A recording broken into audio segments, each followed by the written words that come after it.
The air inside the construction bay hung thick with metal dust and the acrid smell of torch work. It was March 1941, and deep within the sprawling industrial maze of Mare Island Naval Shipyard in Vallejo, California, the future of American naval warfare was being hammered into existence one agonizing rivet at a time. Beneath the skeletal framework of an unfinished submarine, a solitary figure crouched in the shadows, his welding torch casting dancing amber light across the steel ribs of what would become a hunter of the Pacific. Edward Ted Nelson paused his work, pulling off his leather gloves to scrawl another frustrated note into the oil-stained notebook he carried everywhere. The words came sharp and urgent. There has to be a better way.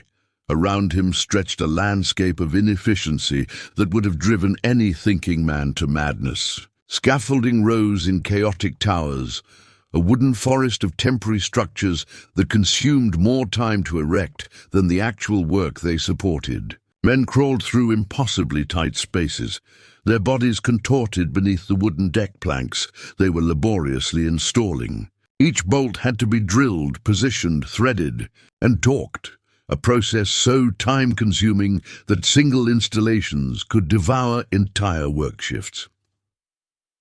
This was the state of American shipbuilding in early 1941, a collection of methods and procedures that had remained virtually unchanged since the previous World War. While Europe burned and the Pacific grew increasingly hostile, America's shipyards were still using the same archaic techniques their fathers had employed a generation earlier. For Ted Nelson, an $11-a-day welder with calloused hands and an engineer's mind, this wasn't just inefficient, it was a national emergency waiting to happen. At 36 years old, Nelson had accumulated 15 years of hard-won expertise in the demanding worlds of metal fabrication, electrical systems, and industrial machinery.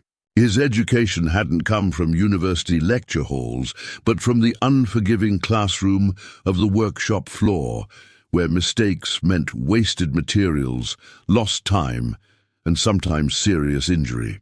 He understood metal at an almost intuitive level, how it responded to heat, how different alloys behaved under stress, how electrical current could be harnessed to fuse materials together in ways that mechanical fasteners never could.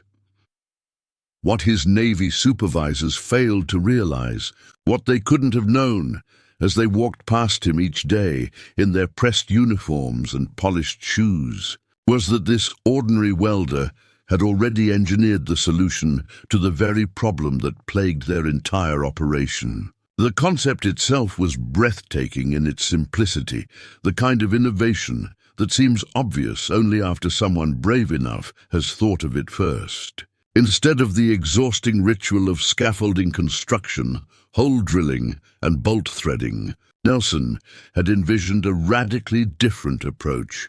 Weld threaded studs directly onto the steel framework of the submarine, then simply attach the wooden deck planks from above. No scaffolding, no bolts, no wasted motion. No squandered days. It was elegant. It was efficient. It was revolutionary. And when Nelson gathered his courage and presented his carefully prepared sketches to his superiors, it was completely and utterly dismissed. We have established procedures, they informed him, with the kind of bureaucratic finality that ends conversations before they can truly begin. Their tone suggested that questioning these procedures was not just impractical, but somehow improper, perhaps even unpatriotic. To the Navy's engineering establishment, Ted Nelson was just another welder, skilled perhaps, but ultimately just a tradesman with ideas above his station. To Nelson, watching the calendar pages turn while Europe fell under Nazi domination and Japanese expansion continued unchecked across Asia, time itself had become the enemy. Every day wasted on outdated procedures was a day America might desperately need when war finally arrived at their shores. Rebuffed by officialdom and ridiculed by men who should have known better, Nelson made a decision that would alter the course of industrial history. If the Navy wouldn't listen to his ideas, he would prove them wrong through action. Working in a cramped garage in Vallejo, surrounded by borrowed tools and salvaged materials, he transformed his theoretical designs into physical reality. His prototype stud welding gun was a masterpiece of practical engineering, a spring-loaded plunger system coupled with an electrical trigger mechanism, crowned with a small ceramic cap that performed the seemingly magical trick of holding flux securely in place even when welding vertically or overhead. The design possessed that particular quality of true innovation. Once you saw it, you wondered why no one had thought of it before. By May 1941, after countless nights of adjustment and testing, his invention worked flawlessly. Nelson could weld a threaded stud to a steel surface in less than 1 second. Not minutes, not even several seconds, but a single heartbeat of time. The welds were faster than anything conventional methods could achieve, stronger than mechanical fasteners, and so simple to execute that they seemed to mock the complexity of traditional approaches. His friends and fellow workers, watching him demonstrate this miracle of efficiency, urged him to quit the shipyard immediately and commercialize the technology himself. The advice was sound but terrifying. Nelson had a family to support, bills to pay, a modest but steady paycheck that represented security in uncertain times. On June 20th, 1941, Ted Nelson made the leap. He walked away from Mare Island Naval Shipyard, leaving behind the guaranteed $11 a day for the vast uncertainty of entrepreneurship. His total capital consisted of exactly $11 in his pocket as a single day's wages and $95,000 borrowed from a government small business loan program designed to stimulate economic development. With resources that seemed laughably inadequate for the task ahead, he founded the Nelson Specialty Welding Equipment Corporation, a company name that proclaimed both his ambition and his focus. He was determined to prove that his idea could change not just submarine construction, but the entire world of manufacturing. The first months were brutal. Sales trickled in slowly, each one celebrated as a small victory in a campaign that seemed increasingly quixotic. Shipyards were conservative institutions, resistant to change and skeptical of innovations promoted by unknown entrepreneurs. The same supervisors who had dismissed Nelson's proposals at Mare Island were not inclined to risk their reputations on an unproven technology.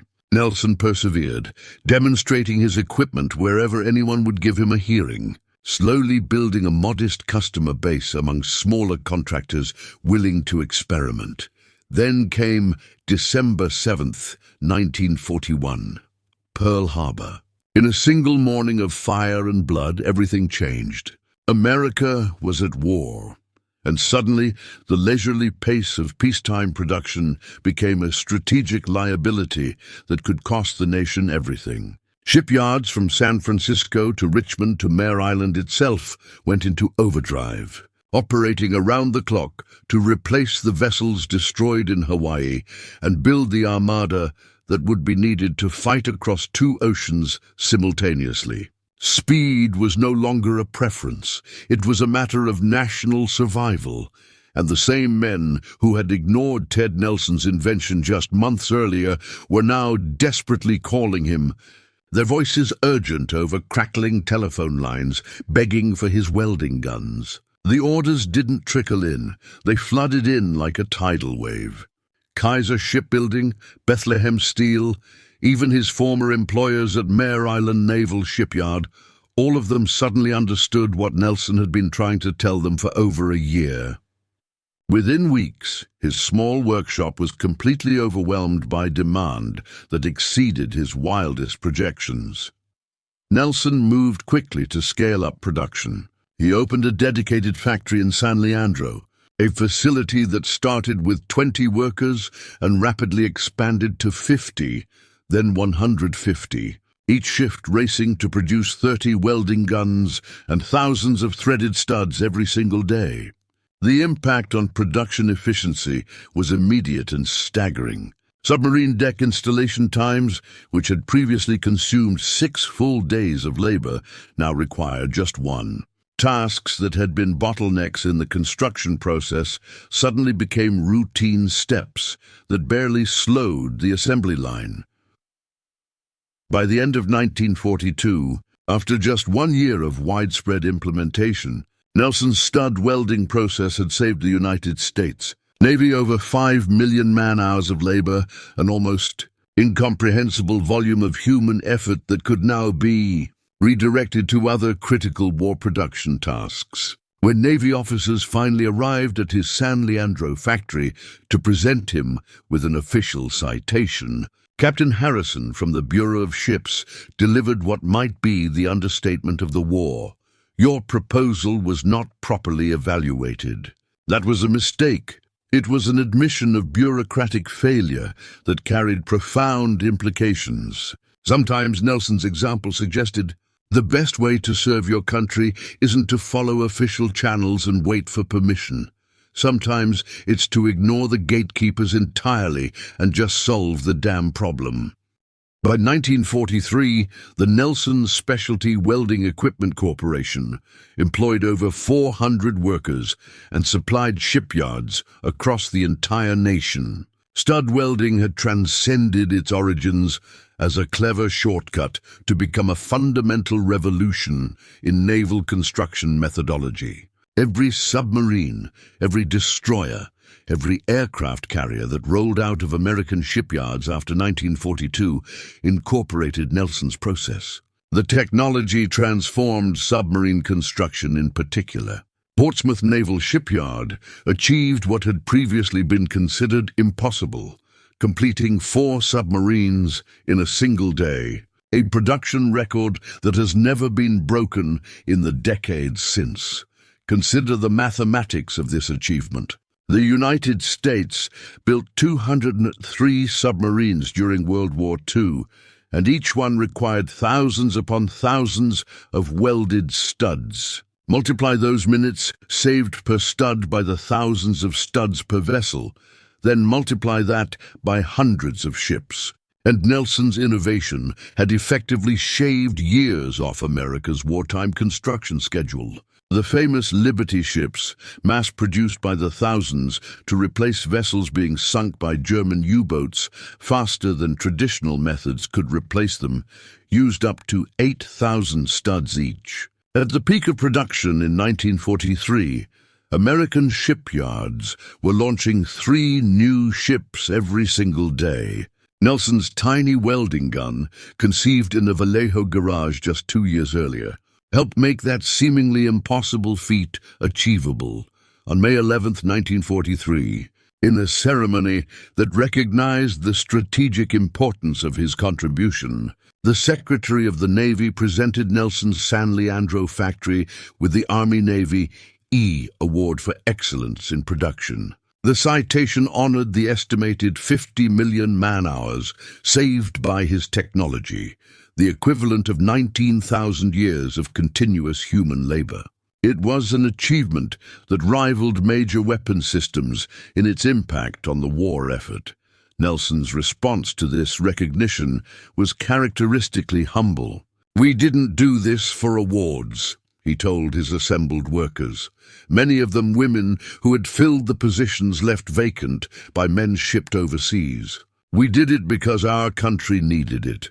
But his technology had accomplished something beyond mere efficiency gains. It had democratized skilled labor at precisely the moment when America needed to rapidly expand its industrial workforce. As men departed for training camps and battlefields, women flooded into shipyards nationwide. The Rosie the Riveters and Wendy the Welders celebrated in wartime propaganda. Nelson's gun required minimal training to operate effectively, making it perfect for this new workforce that combined determination with limited prior experience. What might have taken weeks to teach using traditional methods could now be mastered in days. By 1944, Nelson's invention had become ubiquitous across the Allied naval fleet. Essex-class aircraft carriers, the backbone of America's Pacific Carrier Force, incorporated his technology. Iowa-class battleships, the most powerful surface combatants ever built by the United States, used his studs. Liberty ships by the hundreds carried his welding work across the Atlantic. Submarines prowled Japanese convoy routes, their decks installed using the method that Mare Island had once rejected.